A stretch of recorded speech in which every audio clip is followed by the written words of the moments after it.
En tant qu'élu parisien, j'ai donc toujours été favorable à une ouverture dominicale potentielle sur toute la capitale. Je pense que c'est Paris dans sa globalité, dans les 20 arrondissements, qui a d'ailleurs de fait la qualification de ville touristique, et qui devrait pouvoir avoir des commerces qui potentiellement ont la possibilité d'ouvrir le dimanche. C'est une mesure utile, c'est une mesure ensuite qui peut générer aussi du pouvoir d'achat, y compris pour les salariés de ces grandes enseignes, voire, si certains d'entre eux ne souhaitent pas, et je le comprends tout à fait, générer de l'emploi pour, par exemple, des étudiants ou des intérimaires ou des gens qui veulent arrondir leur fin de mois en travaillant dans une grande surface le dimanche et qui y trouveront sans doute un supplément de revenus. La liberté, c'est toujours compliqué parce qu'il y a la concurrence.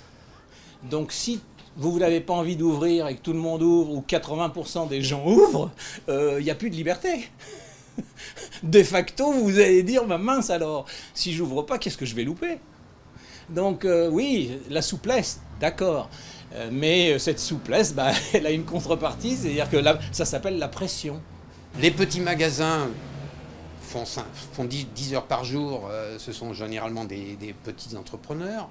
Les magasins moyens n'auront peut-être pas suffisamment de personnel et les grands magasins ne prendront pas beaucoup plus de personnel et par contre seront peut-être très contents parce que leur enseigne sera, je dirais, en phare sur le terrain économique. Je ne suis pas du tout certain que ce soit opportun.